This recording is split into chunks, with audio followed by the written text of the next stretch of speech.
Okay, day 2. The theme of day 2 is 100% self-surrender. The verse of the day is Galatians 2:20. My old self has been crucified with Christ.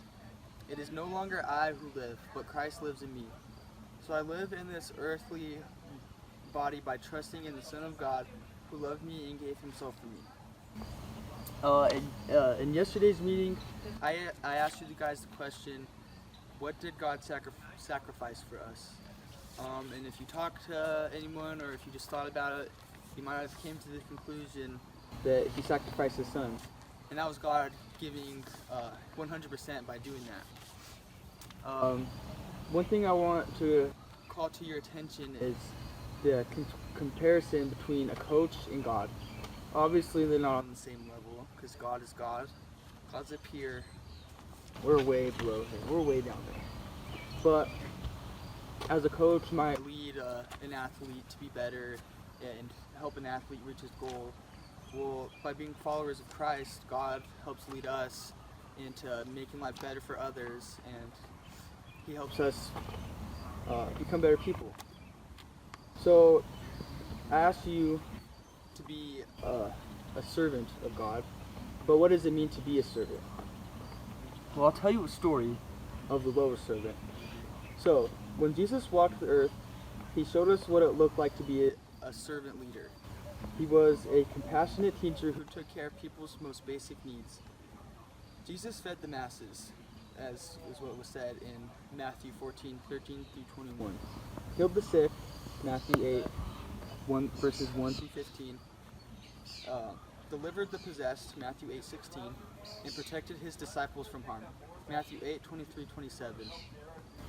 But in one instance, he took that concept of serving others to a level that stunned even his closest followers.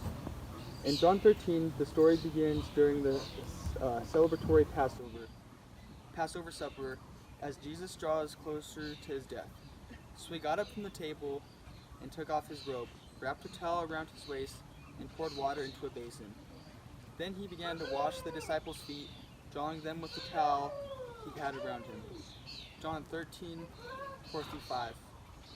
This was a typical act that only the lowest servant would perform, is washing each other's feet. And yet here was Jesus, the Son of God, going above and beyond what anyone might expect from such a revered spiritual leader. In that moment, he was able to teach the disciples a valuable lesson. No one is too important to serve. Years later, the Apostle Paul echoed Jesus' sentiment in a letter to some of the early Christians. Don't be selfish.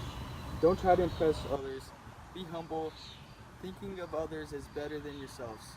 Don't look out for your own interests, but take an interest in others too. And that is Philippians 2, verses 3-4.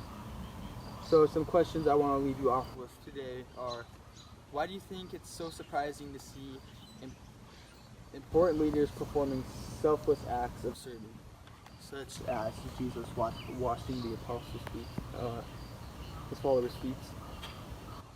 Question 2, do you personally find it easy or difficult to serve others who are seen as less important in our society? Explain.